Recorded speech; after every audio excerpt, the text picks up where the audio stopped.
You wake up at 2 a.m. or maybe 4 a.m. and your mouth feels like you've been chewing on cotton.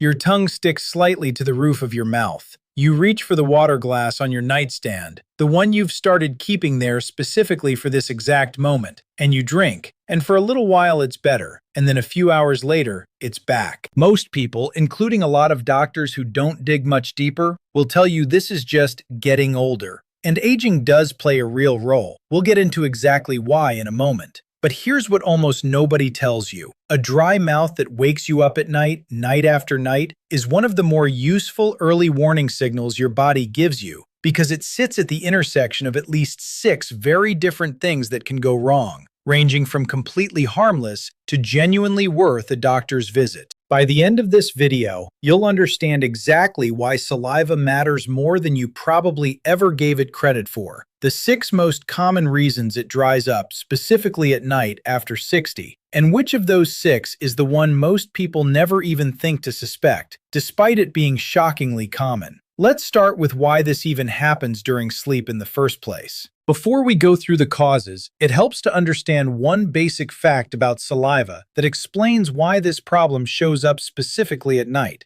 even in people who feel perfectly fine during the day. Your salivary glands don't produce saliva at a constant rate around the clock. Saliva production naturally slows down significantly during sleep. This is completely normal, happens to everyone at every age, and is part of your body's regular nighttime rhythm. During the day, swallowing, talking, and eating all stimulate extra saliva production on top of your baseline rate. At night, none of that stimulation is happening, so you're relying almost entirely on that lower baseline rate to keep your mouth comfortably moist for 6, 7, 8 hours straight. This means that anything which already reduces your saliva production somewhat during the day might not bother you much, because daytime stimulation can compensate for it. But that exact same reduction, with 0 daytime stimulation to make up for it, can become very noticeable overnight. This is precisely why so many causes of dry mouth show up specifically as a nighttime problem rather than an all-day problem. The underlying issue might be present all day, but nighttime is when it finally has nothing to hide behind. With that understood, let's go through the 6 most common reasons this happens after 60. Number 1, and by far the most common cause across virtually every source on this topic, medication side effects. This is genuinely worth sitting with for a moment, because the list of medication categories known to reduce saliva production is remarkably long. Antihistamines, commonly used for allergies, decongestants, many blood pressure medications, particularly diuretics, which we discussed in a previous video, and certain other blood pressure drug classes, antidepressants, particularly older classes but also some newer ones, medications for overactive bladder, certain pain medications, and several medications used for anxiety or sleep. What makes this particularly relevant for our audience is something called the cumulative anticholinergic burden, a term that sounds complicated but means something fairly simple. Many different medications, each one perhaps only mildly drying on its own, share a similar underlying mechanism that reduces saliva and other secretions. When someone is taking several of these medications at once, which becomes increasingly common as more conditions are managed with age, the combined drying effect can be considerably more pronounced than any single medication would cause alone, even if no individual medication seems like an obvious culprit when you look at it by itself. This is exactly the kind of thing that's easy to miss, because nobody is looking at the combination. Your doctor prescribing the blood pressure medication may not be thinking about your allergy medication, and the over-the-counter sleep aid you take occasionally may not come up in conversation at all, because, like the supplements in a previous video, it doesn't feel like a real medication worth mentioning. What to ask your doctor or pharmacist.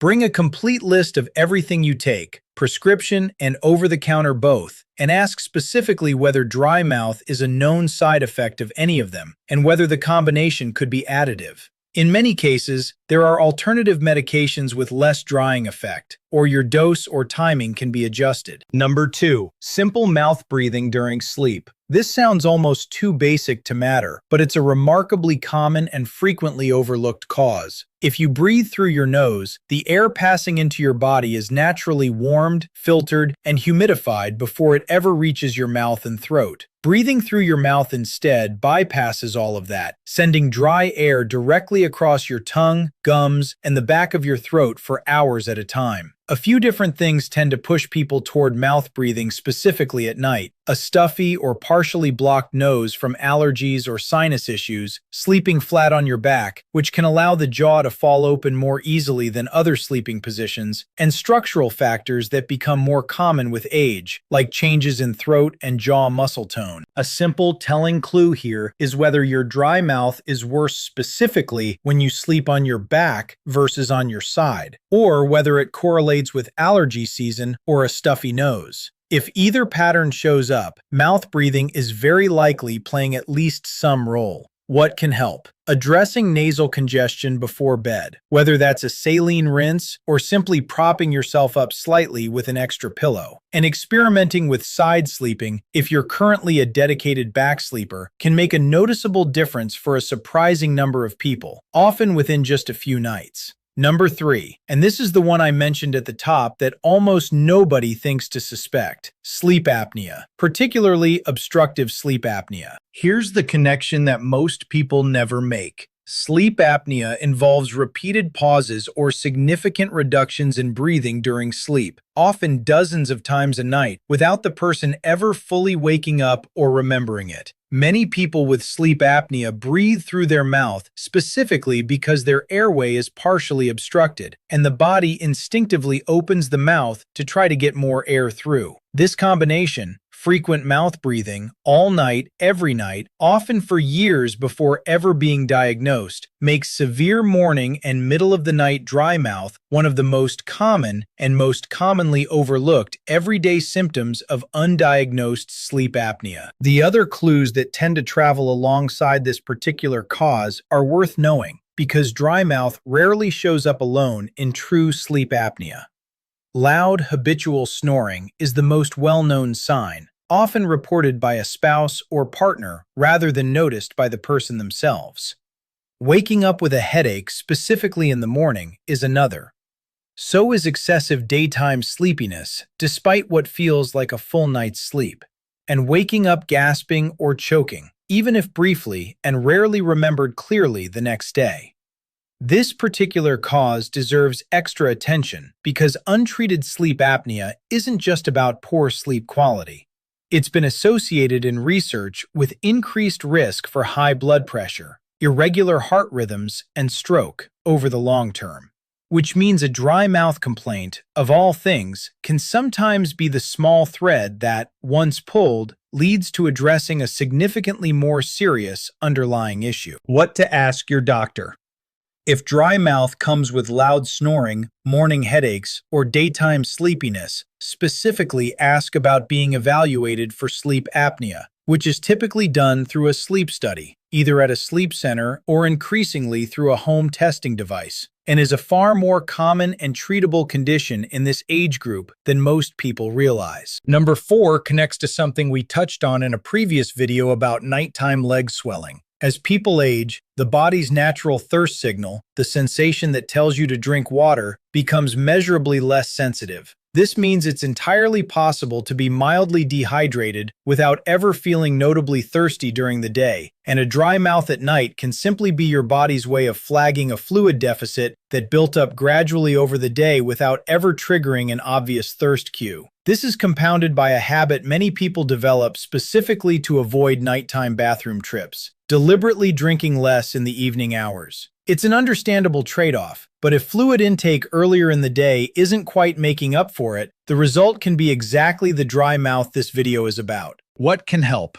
Rather than drinking less overall, shift more of your fluid intake earlier in the day, morning and early afternoon, so you arrive at evening already well hydrated, rather than relying on evening drinking to catch up. which is precisely the pattern that tends to trigger the most nighttime bathroom trips anyway. Number 5 covers a handful of specific medical conditions that have dry mouth as a recognized, sometimes early feature. Uncontrolled or poorly controlled diabetes is a well-known cause, since elevated blood sugar can pull fluid out of tissues, including the salivary glands, and increased urination from high blood sugar can contribute to overall dehydration as well. An autoimmune condition called Sjogren's syndrome, which directly targets the glands responsible for producing saliva and tears, is far more common in older adults and significantly more common in women than most people realize, yet is frequently undiagnosed for years because dry mouth and dry eyes are easy to attribute to just aging rather than investigated further. And certain past radiation treatments to the head or neck area, even years prior, can have lasting effects on salivary gland function. None of these are meant to be alarming on their own. They're simply worth knowing about as possibilities if your dry mouth is significant, persistent, and not well explained by the medication, breathing, or hydration causes we've already covered, particularly if it comes along with dry, irritated eyes, since that combination specifically is one of the more recognizable patterns pointing toward Sjogren's syndrome. Number 6, and this one is more of a contributing factor than a root cause, but it's worth knowing because it changes how dry mouth actually feels and how much damage it can do. As we age, the tissue lining the mouth can become naturally thinner and more delicate, which means the same level of dryness that might have been a minor inconvenience at 40 can feel considerably more uncomfortable and cause more irritation at 70. This is also part of why chronic dry mouth in older adults carries a higher practical risk for dental problems. Saliva plays an important protective role against tooth decay and gum disease by washing away food particles and neutralizing acids. So when that protection is reduced for hours every single night over months and years, the cumulative effect on dental health can be considerably more significant than people expect from what feels like a minor nighttime annoyance.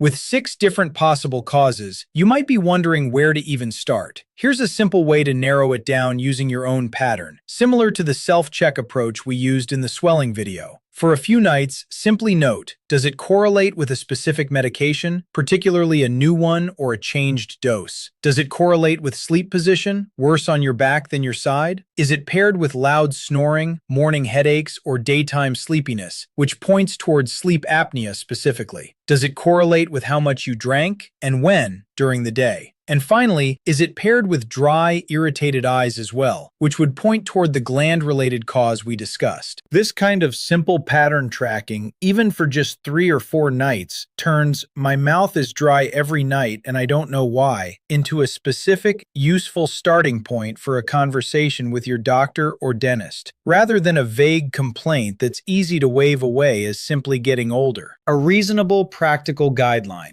Occasional mild dry mouth that resolves with a glass of water and isn't accompanied by other symptoms generally isn't urgent, but it's worth bringing up at your next appointment, rather than waiting indefinitely, if it happens most nights, if it's accompanied by loud snoring or daytime sleepiness, if it's paired with dry eyes, if you've noticed new dental problems like increased cavities or gum irritation, or if it's started or worsened noticeably after a new medication.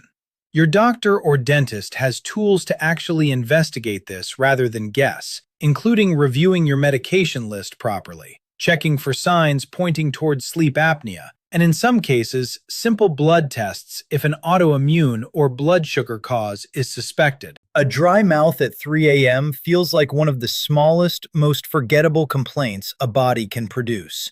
Easy to shrug off, easy to fix for the moment with a sip of water, easy to blame on simply getting older and move on.